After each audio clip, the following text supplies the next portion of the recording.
Siga Jesus. Siga Jesus. Então siga Cristo. Siga Jesus. Siga Jesus. É seguir Jesus, não tem outro caminho. Siga Jesus. Siga Jesus. Siga Jesus. Siga Jesus. Siga Jesus. Siga Jesus. Siga Jesus. Siga Jesus, porque é surreal. É surreal. Só Jesus pode transformar a nossa vida de um jeito que a gente nem imagina, que foi o que Ele fez na minha vida.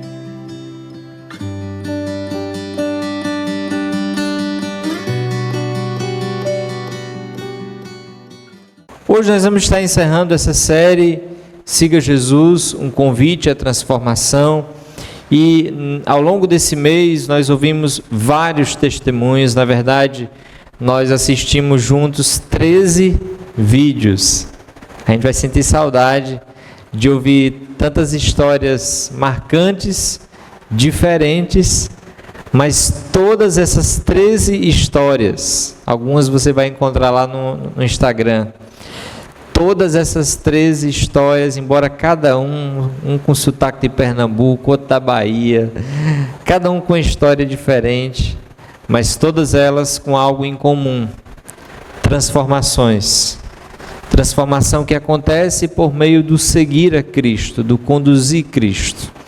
E nessa série nós então buscamos falar justamente disso, sobre esse processo de transformação que começa com uma entrega. O início com o batismo ou com a profissão de fé. E essa maioria dessas pessoas se batizaram ou já eram discípulos de Jesus e então professaram a sua fé publicamente, fazendo parte da comunidade. E nós aprendemos e temos lembrado que toda transformação, ela começa com uma entrega, com o desejo, com o compromisso de seguir a Cristo. Isso é fundamental porque às vezes a gente quer ser transformado na nossa força, e Deus nos convida a sermos transformados na força dele. É por isso que o batismo não é uma obra que a gente faz no sentido para a salvação, mas ele é um ato de confiança, de entrega, porque Deus está trabalhando na nossa vida e é Ele que vai nos transformar. Falamos que a maior motivação para a transformação é o próprio Jesus. Tudo o que Ele fez por nós deve nos levar a desejar caminhar com Ele e viver uma vida de transformação. Mas essa transformação, diferente do que propõe a religiosidade, ela é uma transformação que começa no coração. Lembre-se disso. A obra que Deus quer fazer na nossa vida não é só uma obra externa, é principalmente uma obra interna. É uma transformação de dentro e não apenas uma mudança de capa ou de casquinha. Não, Jesus quer mudar o profundo do nosso coração, os nossos pensamentos, aquilo que está lá no profundo do nosso ser, e isso vai gerar uma mudança também exterior. E então nós falamos sobre a santificação ou a transformação como um processo, como algo que não acontece da noite para o dia, mas ela é fruto de um grande trabalhar. E por isso que a gente precisa não apenas iniciar a caminhada com Jesus, mas a gente precisa continuar. Quantas pessoas começaram a caminhada com Jesus e pararam, desistiram, interromperam o processo de transformação? A transformação, ela é um processo. A gente começa e não para. E na semana passada, então, nós falamos sobre o final, a conclusão do processo de transformação que vai acontecer justamente quando Cristo voltar. A ressurreição de Jesus é uma lembrança que a nossa transformação plena, ela vai acontecer quando Cristo voltar. Bem, eu queria que você olhasse para esse mapa que a gente caminhou em mensagens, em 5 mensagens, e você perceba que o processo de transformação tem um início. O processo de transformação tem um final. Começa aqui, mas vai terminar apenas quando Cristo voltar. Então, a transformação na vida de quem se entrega a Jesus já começou, mas só vai ser concluída quando Cristo voltar. E aí a gente tem um meio termo, e é esse meio termo que a gente vai falar hoje, porque note, Nós já temos a salvação em Cristo, nós já cremos em Jesus, nós já entregamos a nossa vida a Ele, então a transformação já começou.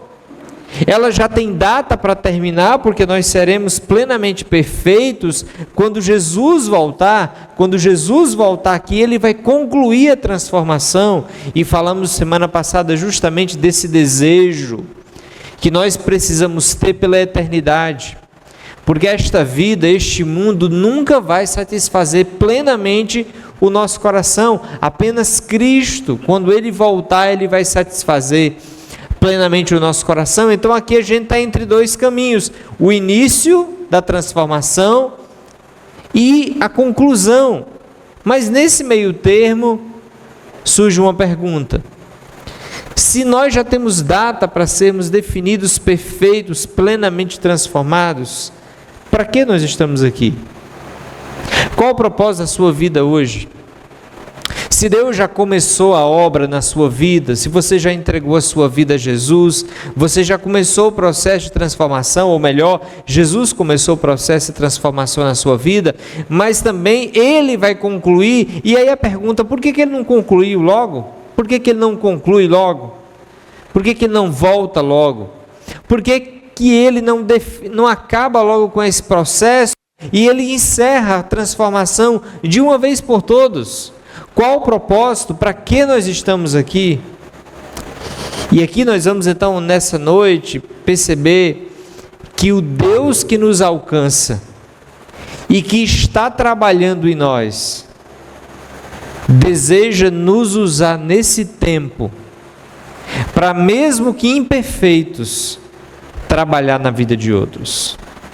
Em outras palavras, aquilo que Deus faz na nossa vida, derramando graça sobre nós e trazendo em nós o processo de transformação, Deus agora deseja nos usar para que nós, nesse tempo, nesse período, nós sejamos parte do que Ele está fazendo. Eu não sei se você percebeu, mas o que Deus está fazendo hoje no mundo é salvando pessoas, iniciando nelas um processo de transformação. Agora, como que Deus está fazendo isso?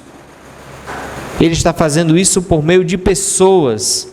Pessoas hoje são instrumentos para o que Deus está fazendo. E olha que grande privilégio. Porque Deus, que tem uma grande missão, Ele decidiu contar conosco para fazer parte dessa grande obra. Então, hoje, nós vamos falar sobre esse meio termo entre o início e a conclusão, esse período que nós estamos vivendo agora, que a gente vai chamar, e a gente pode muito bem chamar, de vida em missão. Nós estamos nesse período de viver uma vida em missão. O processo de salvação e transformação começou, ele já tem data para terminar, nós já temos data para ir para casa, mas nós estamos neste mundo, e a razão pela qual nós estamos neste mundo é porque nós temos uma missão eterna, uma missão maior do que este mundo, uma missão gloriosa. Aqui na Recomeçar, a gente define a igreja como essa comunidade em missão. A igreja é um povo que está vivendo fora de casa em missão. A gente define igreja como a comunidade dos discípulos de Jesus. Então, pessoas que começaram o processo de caminhada com Jesus, que se arrependeram, que creram, que se tornaram discípulos de Jesus e que estão caminhando com Jesus. São uma comunidade, um grupo de pessoas, mas não sem propósito, não aleatoriamente, não apenas para um desfrute pessoal. Não, a igreja é a comunidade que está em missão, ela foi enviada, ela está aqui com um propósito. A igreja é a comunidade dos discípulos de Jesus em missão no mundo. E nessa noite eu queria te convidar a voltar para o texto da semana passada, porque você deve se lembrar que na semana passada nós falamos sobre 1 Coríntios capítulo 15, e nessa noite nós vamos voltar para esse texto de 1 Coríntios capítulo 15, e é muito interessante porque 1 Coríntios capítulo 15, você deve se lembrar, Paulo vai falar muito da ressurreição final, ou seja, da transformação final, da consumação final, daquilo que ele vai fazer lá no final. Mas eu queria que você prestasse atenção que mesmo Paulo falando, olha, vai ter a ressurreição final, Deus vai completar a obra, Paulo vai terminar dizendo, mas enquanto ele não completa, nós temos uma obra para fazer. Enquanto Jesus não volta, nós temos uma missão. Enquanto o Senhor não volta, nós temos uma missão. E nós lemos então o capítulo 15 na semana passada, mas hoje eu gostaria de que você lesse comigo 1 Coríntios 15, versículo 57, que diz o seguinte, Paulo termina falando da ressurreição, falando o seguinte, mas graças a Deus, que nos dá a vitória sobre o pecado e sobre a morte, por meio de nosso Senhor Jesus Cristo. Portanto, meus amados irmãos, sejam fortes e firmes, trabalhem sempre para o Senhor com entusiasmo, pois vocês sabem que nada do que fazem para o Senhor é inútil. E aqui nesses dois versículos eu queria levar você a refletir no propósito da nossa vida neste período que nós estamos vivendo aqui. E esse texto ele traz duas verdades que nos inspiram sobre a missão que Deus tem nos dado para esta vida, para esse tempo. A primeira verdade, que está no versículo 57, é a verdade que Jesus nos deu a vitória. E eu queria que você prestasse atenção justamente nesse contexto, porque olha esse versículo, 1 Coríntios 15, 57, que diz assim, ó, mas graças a Deus que nos dá a vitória sobre o pecado e sobre a morte por meio de nosso Senhor Jesus Cristo. Aqui Paulo está celebrando, ele está dando um brado de vitória e dizendo, pessoal, graças a Deus que nos dá a vitória. E aqui note que isso é muito importante, ele está dizendo que a vitória, ela não é conquistada por nós, essa vitória é dada, ela é uma graça de Deus. Deus nos dá a vitória. Agora, que vitória ele está falando? Ele nos dá a vitória sobre o pecado. E aqui eu queria que você contemplasse, porque Paulo está falando da morte e ressurreição. Então ele está dizendo, olha para a morte e para a ressurreição de Jesus, porque quando a gente olha para a morte de Jesus, o que a gente percebe é que Deus está nos dando a vitória sobre o pecado. Porque Cristo na cruz está justamente levando os nossos pecados. E às vezes a gente fala sobre isso e a gente fala com tanta naturalidade, né? Cristo Jesus estava levando os nossos pecados. Mas eu queria chamar a sua atenção nessa noite para lembrar que o que Cristo está fazendo naquela cruz é recebendo a ira de Deus, levando os pecados que custa a ira, a indignação, a punição de um Deus Santo que derrama ira sobre o Filho, porque o salário do pecado é a condenação, a morte. E Deus está ali punindo Jesus, o Deus Filho perfeito, porque Ele está querendo derrotar o pecado, pagar o preço do pecado na cruz. Jesus, Deus, nos dá a vitória sobre o pecado. Pecado esse que nos separa de Deus. Então a vitória contra o pecado, ela é dada por Jesus. Mas Paulo não para aí e ele diz, olha, também nos dá a vitória sobre a morte. O grande e temível inimigo, a morte. Ele nos dá a vitória sobre a morte, porque quando Jesus ressuscita, Ele vence a morte. E ali então Jesus Cristo está nos dando a vitória sobre o pecado e sobre a morte. Jesus na cruz, na sua ressurreição, Ele nos dá a vitória sobre o pecado e Ele nos dá a vitória sobre a morte. Eu queria que você prestasse atenção nisso, porque esses são os dois maiores problemas que nós temos na humanidade. De onde vêm todas as mazelas, os problemas da nossa sociedade, de onde vem o afastamento de Deus, de onde procede a condenação do ser humano, do pecado. Qual é o grande temor? É a morte. Mas pelo que Cristo fez, pelo alto preço que Cristo pagou na cruz, Ele nos dá a vitória sobre o pecado e sobre a morte. Note que Paulo ele está resumindo esse capítulo dizendo, gente, Jesus Cristo fez por nós o que nenhum de nós poderia fazer. Ele nos deu a vitória sobre o inimigo que nós não tínhamos sucesso. Nós não conseguiríamos vencer os pecados, porque por mais que a gente tente ser uma pessoa boa, a gente vai continuar pecando, então a gente sempre perde para o pecado. A morte sempre sai vitoriosa porque ela tem força, porque nós somos pecadores. Mas Cristo Jesus venceu os nossos maiores inimigos, o pecado e a morte. Eles foram derrotados por Jesus e agora nós temos a vitória. Nós não estamos mais debaixo do poder do pecado, da condenação do pecado, e nós já podemos ter certeza não da morte, mas da vida. Porque Jesus ressuscitou e aqueles que creem nele têm vida. Então, como é que a igreja ela deve viver nesse mundo? Como um povo que já venceu. Como um povo que já é vitorioso. Como um povo que já tem tudo. Mas como é que muitas vezes nós vivemos? É como sendo um povo vitorioso, que já tem a vitória, ou sobre um povo, ou como um povo que a vitória está ainda na frente, que ainda está longe, que ainda tem que provar isso ou aquilo para essa pessoa, para esse mundo, para a sociedade.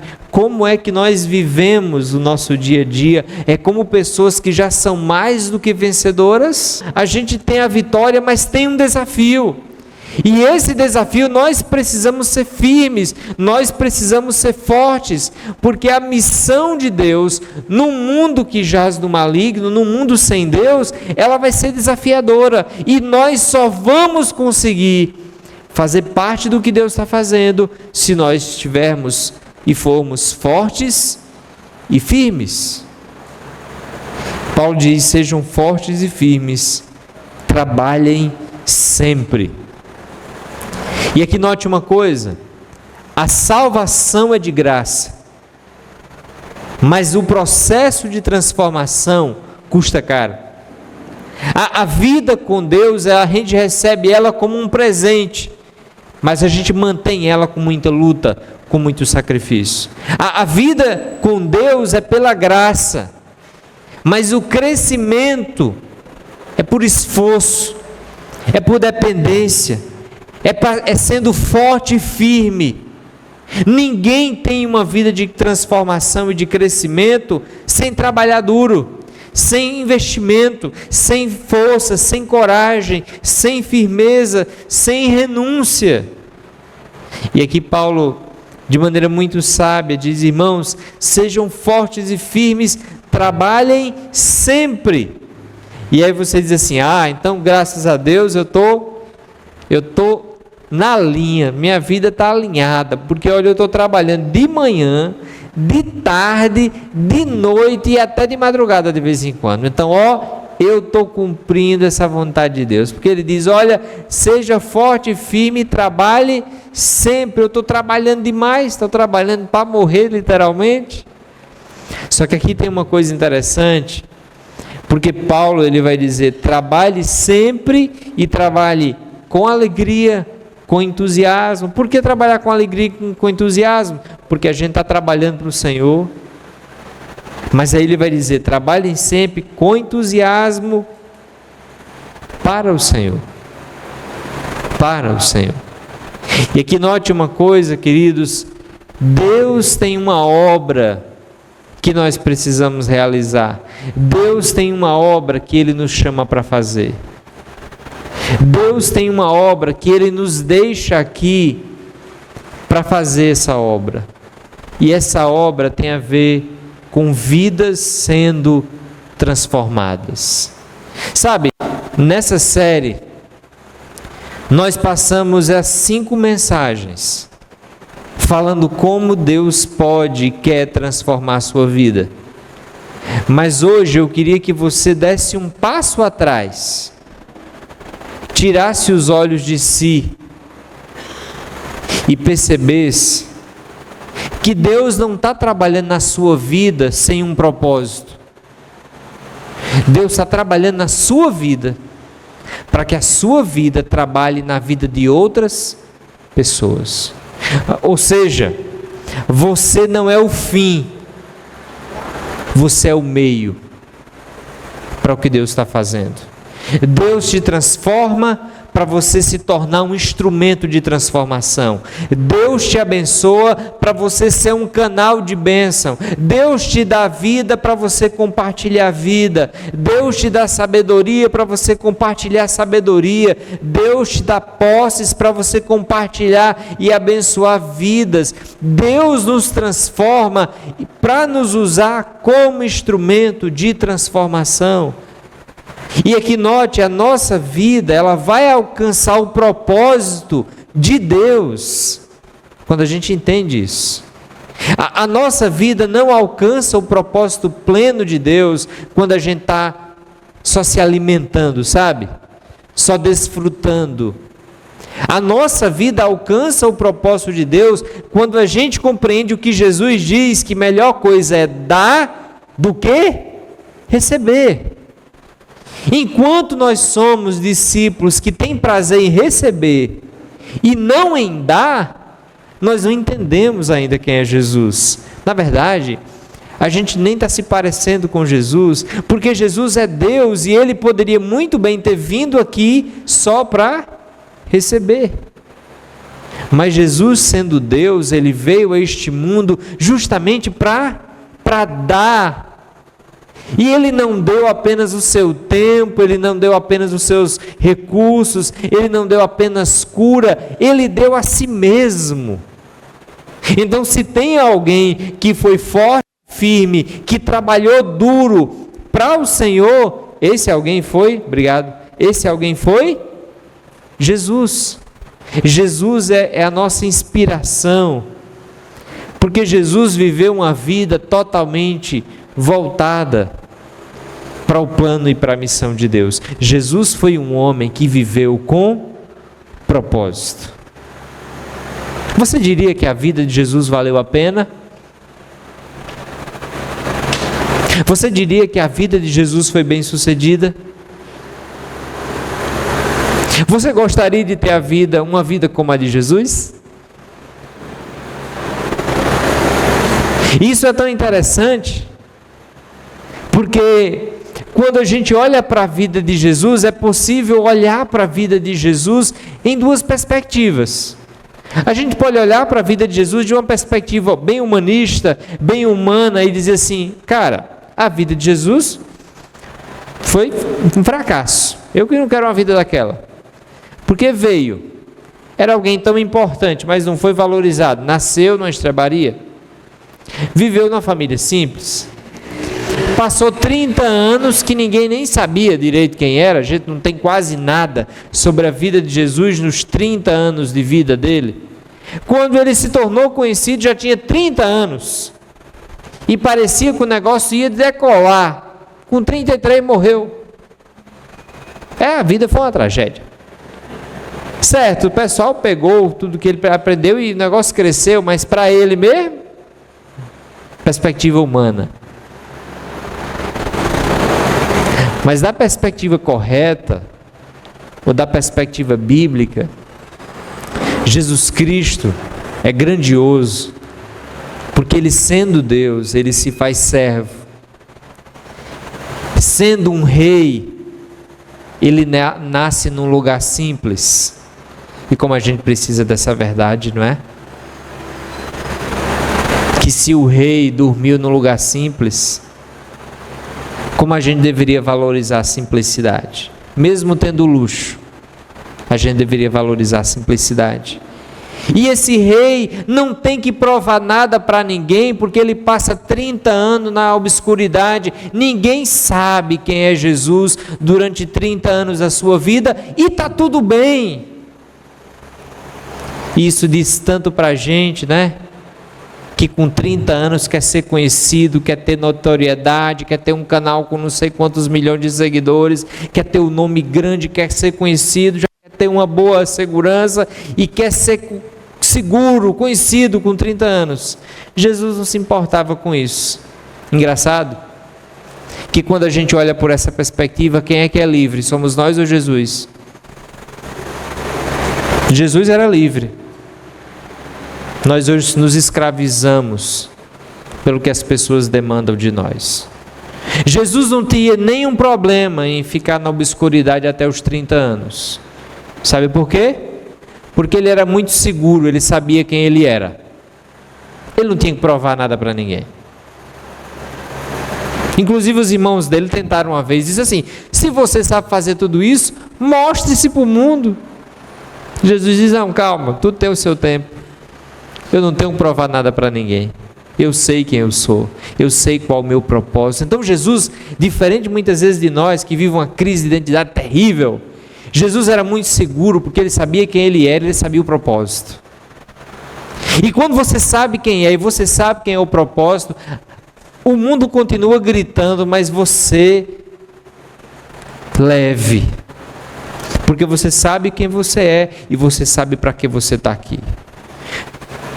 Grande parte da nossa sociedade hoje vive uma loucura, porque um grita daqui, outro grita dali, um corre para aqui, o outro corre para ali, tem que fazer isso e tem que fazer aquilo, e a gente segue guiado por uma identidade que não é nossa e por um propósito que não é Deus, e muitas vezes nem nós que definimos, a gente segue propósito definido pelos outros.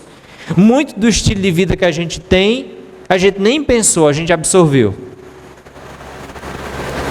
E Jesus então, com 30 anos, então ele começa o seu ministério, propósito.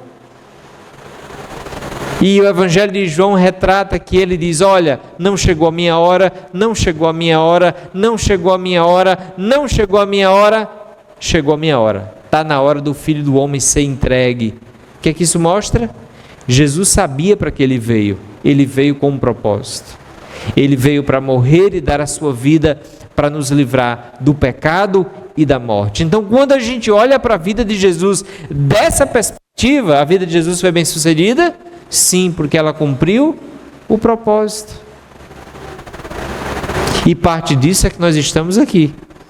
Porque o propósito da morte de Jesus era salvar pessoas, levá-las a conhecer a Deus. E aqui nota como isso impacta a nossa vida.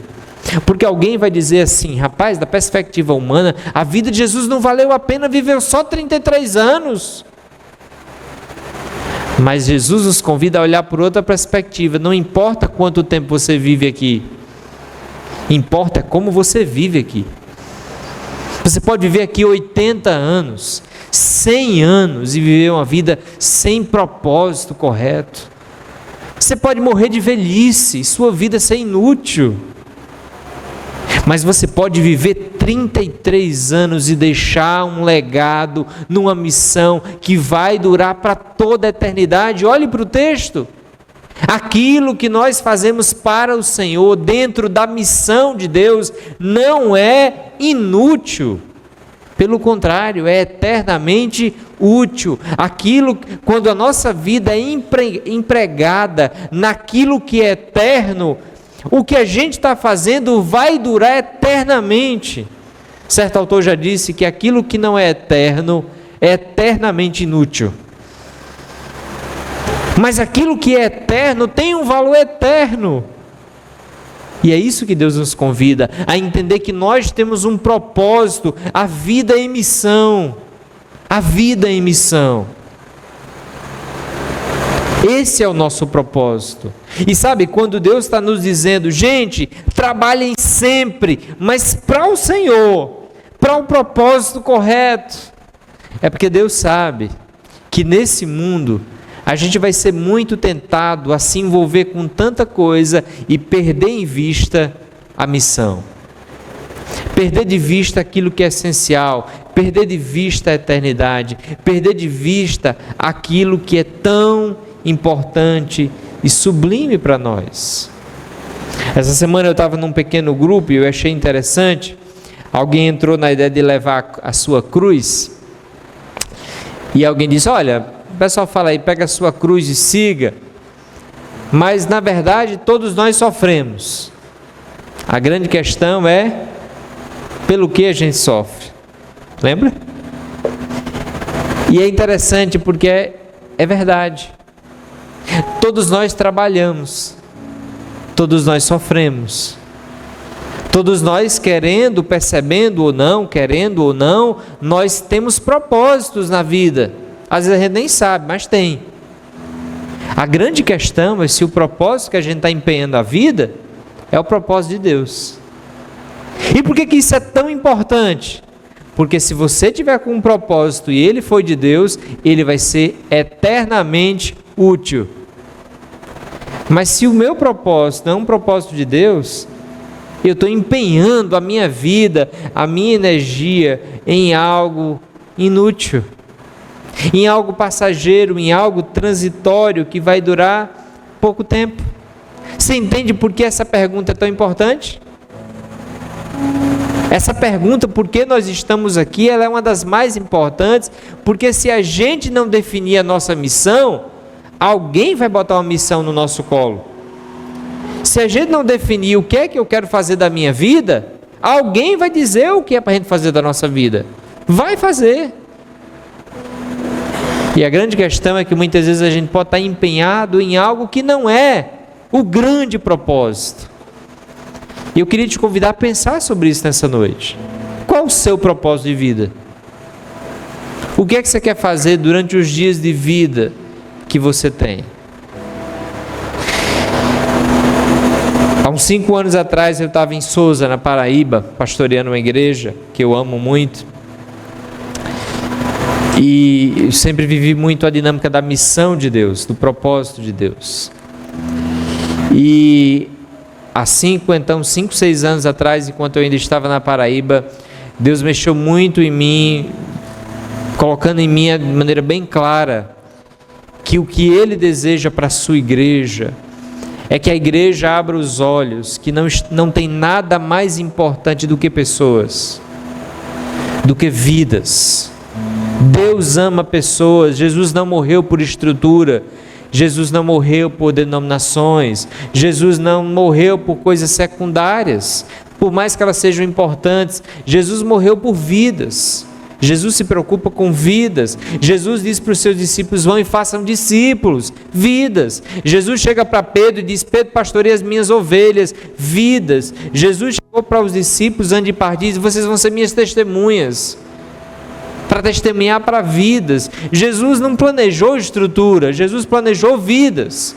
O resto é detalhe, o resto é importante, mas é resto. Jesus planejou vidas. E convencido disso, Deus colocou no meu coração um grande desejo de dedicar os anos que eu tinha de energia da minha vida, porque eu vou envelhecer, já estou quase, no cuidado diretamente do alcance de vidas. E é muito interessante porque aquilo que a gente faz para o Senhor, naquilo que é eterno, não tem preço. E a gente tem que fazer uma reflexão da nossa vida. O que é ao nosso redor que é eterno? O que tem valor eterno? O que realmente é importante? Porque pense, por exemplo, no âmbito de igreja. Estrutura tem o seu valor, mas não é o mais importante. A estrutura tem que servir as vidas, e não as vidas servirem a estrutura. Pense no aspecto da sua família. O seu trabalho tem que servir a sua família, e não a sua família ser escravizada pelo seu trabalho. Isso é propósito. Isso é definir o que é eterno. Isso é definir o que realmente tem valor.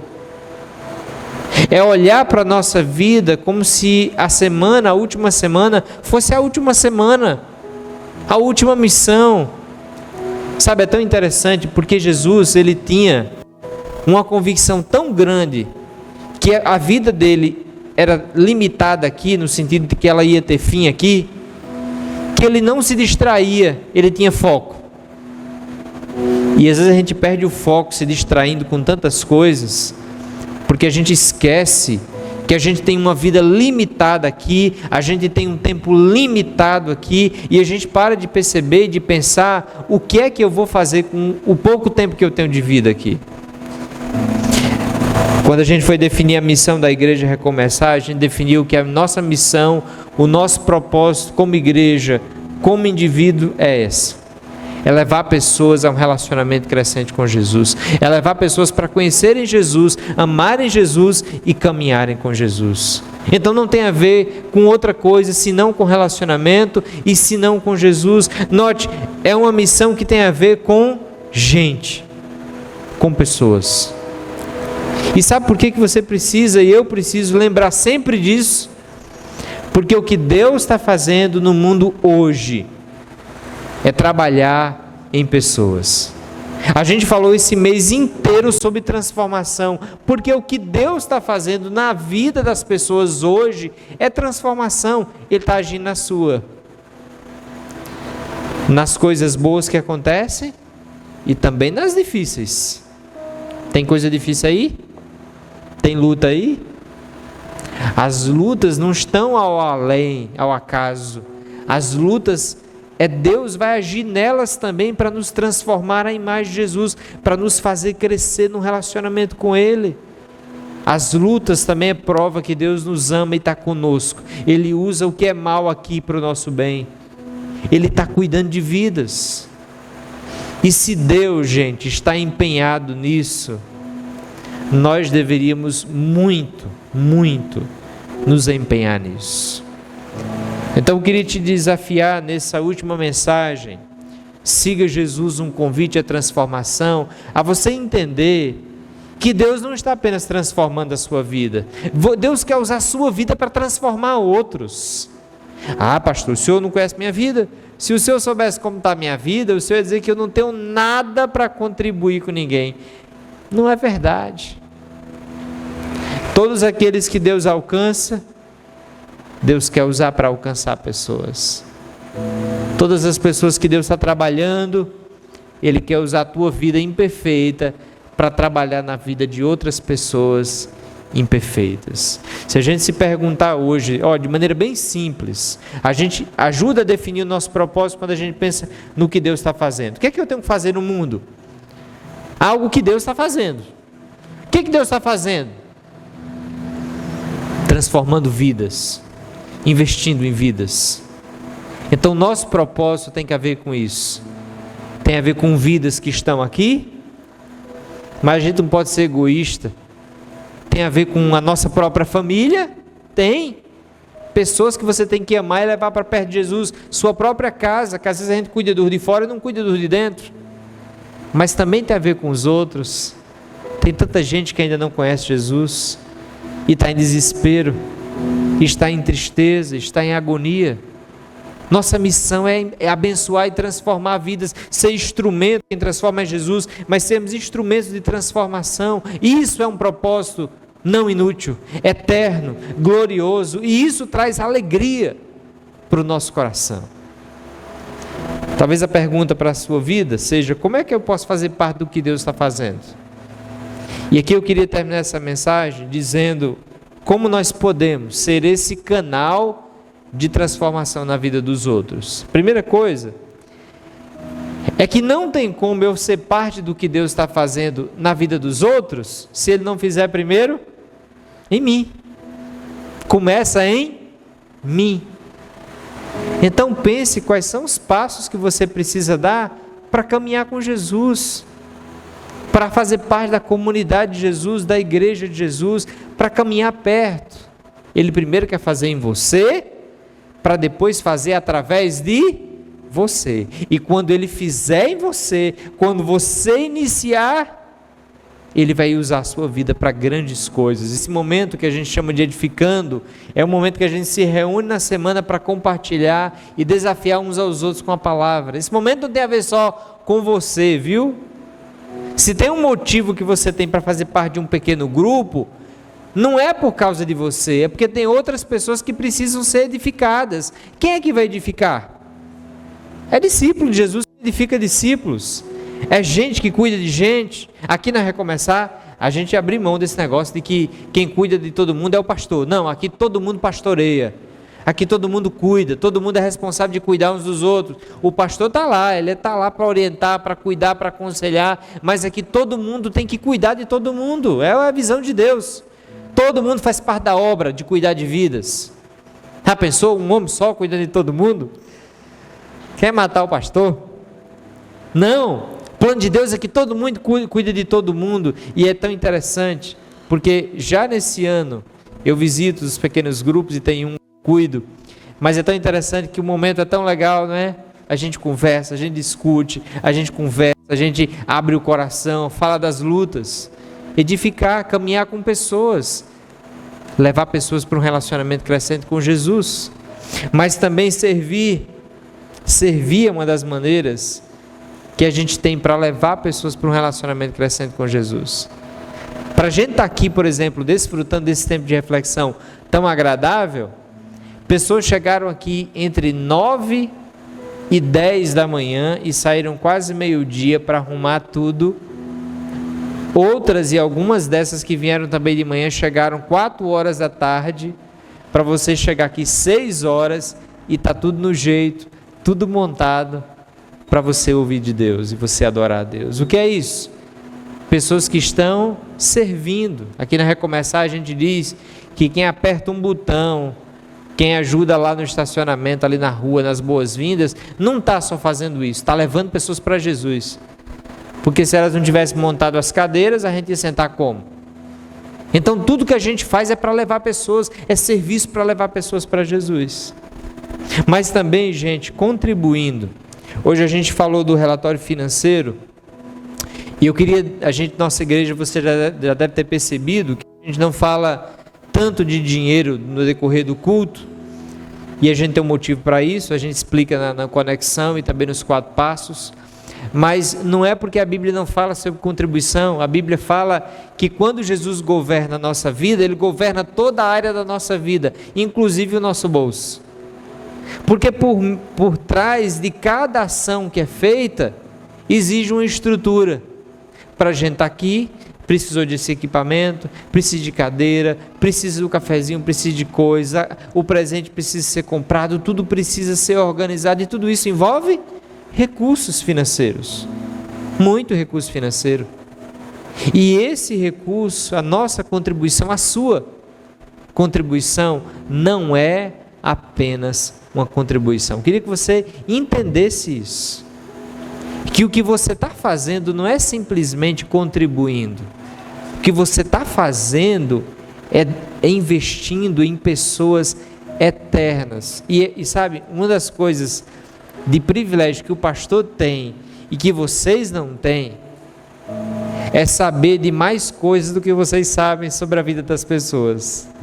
Tem hora que dá vontade de contar, mas a gente não pode.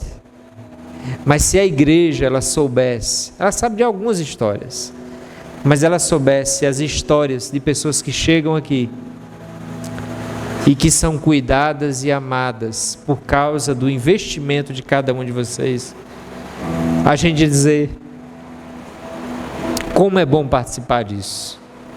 Mas fato é que muitas das coisas que a gente faz, a gente só vai ver o fruto na eternidade. A gente não vai perceber inicialmente, a gente só vai perceber lá na glória, lá no céu.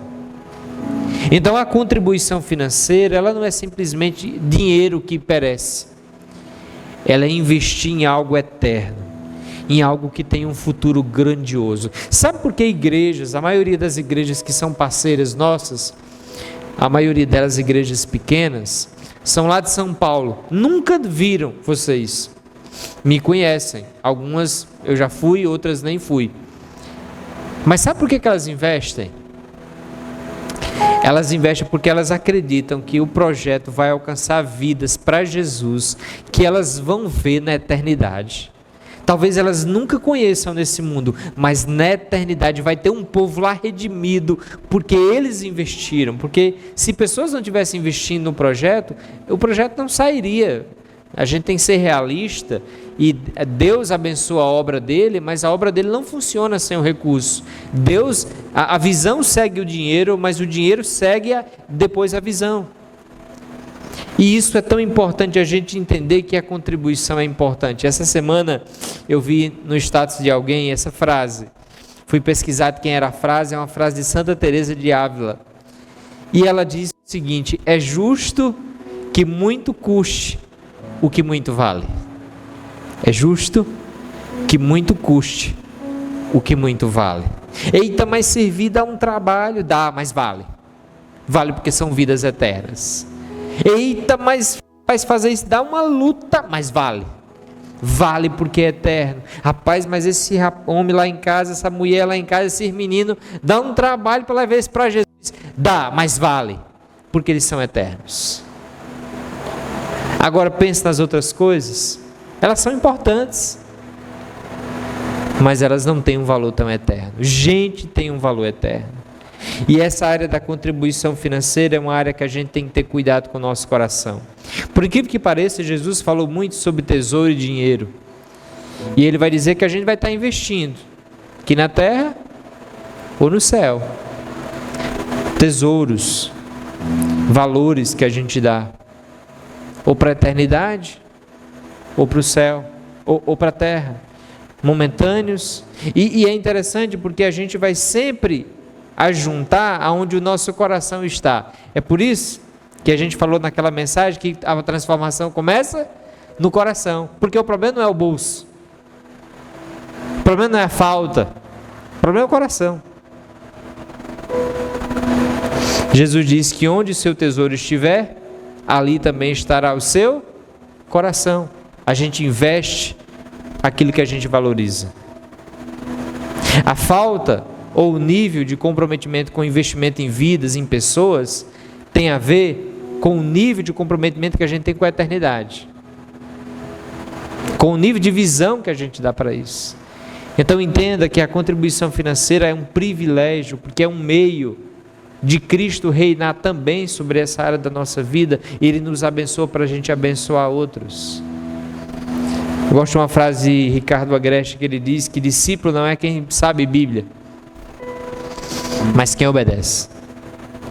Discípulo não é quem sabe o que tem que fazer. Discípulo é quem se dispõe a sofrer, pegar a cruz e fazer o que Deus quer que faça. Inicialmente não é nem com prazer, mas depois o prazer surge. É por entender que Deus quer isso, eu vou fazer isso. E note, a maior inspiração, aqui na igreja a gente não coloca aquele peso, se você não contribuir, não. A nossa oração é: Deus, trabalha no coração e não nos deixa perder esse privilégio, porque é um privilégio. Todo investimento que a gente faz com sacrifício é um privilégio. A gente só vai perceber isso grandemente no céu. Olha esse texto, porque esse texto é a maior inspiração. Esse texto Paulo vai dizer: pois vocês conhecem a graça de nosso Senhor Jesus Cristo, que sendo rico, se fez pobre por amor a nós, para que por meio da sua pobreza vocês se tornassem ricos. Por que a gente contribui? Meu amigo, Jesus deu a vida por nós. Jesus contribuiu com sacrifício. Eu não vou. Ele fez para transformar a minha vida. Eu não vou agora, uma vez transformado, fazer parte da transformação de outras vidas. Meu amigo, eu não posso ficar de fora disso de maneira nenhuma. Eu quero fazer parte disso.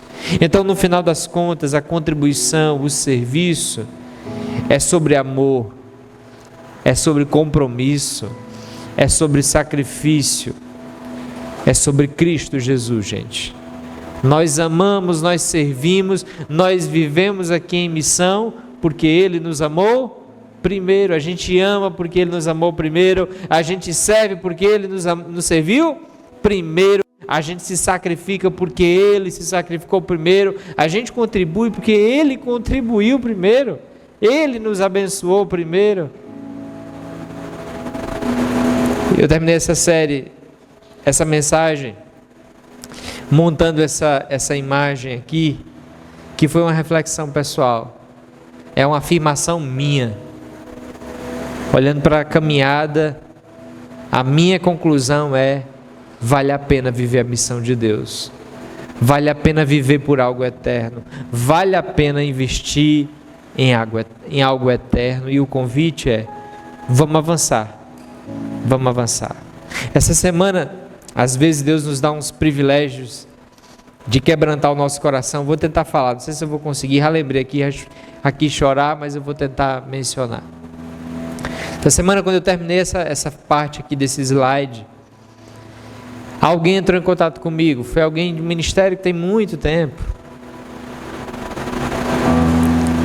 Olha a dificuldade. E essa pessoa entrou em contato comigo e a gente começou a conversa. Eu digo: quanto tempo, rapaz? Quanto tempo? E que bom falar com você. E a conversa foi rolando. E eu lembro que essa pessoa, eu fiz um processo de aconselhamento com essa pessoa há muito tempo atrás. Foi um processo muito difícil. Alguém com a vida inteira problemática, muito difícil, uma vida que, se ele mencionasse para a igreja, ou para qualquer igreja, isso não seria aceito no contexto de igreja. Uma pessoa com a vida, sabe, aquela vida. E a gente começou um processo de aconselhamento, e eu lembro que Deus me chocou muito com aquele aconselhamento, porque eu era o pastor e eu estava assustado, imagine. E Deus me quebrou tanto com aquele aconselhamento, quebrou meus preconceitos. E aquele aconselhamento durou um bom tempo. E ontem, conversando com ele disse: cara, aí ele agradeceu, não sei como a conversa foi para isso. Ele disse: cara, naquele dia, falando do início do aconselhamento, eu iria me jogar na frente de um carro.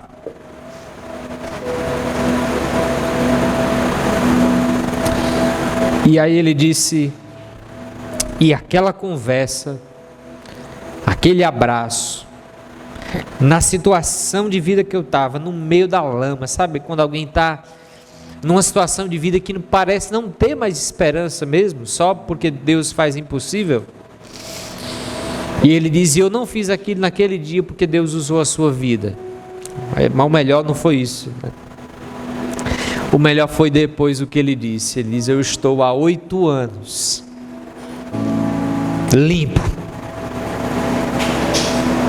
ainda luto, eu ainda estou no processo de transformação, mas tem 8 anos que o pecado não tem mais domínio sobre a minha vida. Vidas que podem, que precisam ser transformadas. É por isso que o propósito da igreja, da nossa vida, de cada discípulo de Jesus, não pode ser outro a não ser vidas eternas para um Deus eterno. Em Cristo Jesus nós já somos mais do que vencedores, porque Ele já venceu por nós. Jesus nos deu uma missão, ser parte da transformação que Deus está fazendo, é a missão que Deus para nós. E por fim, pense, qual legado você irá deixar para toda a eternidade? Não sei você, mas eu quero deixar um legado neste mundo, de vidas, de uma nova geração, que vai amar Jesus e que vai levar a missão de Jesus adiante. Amém?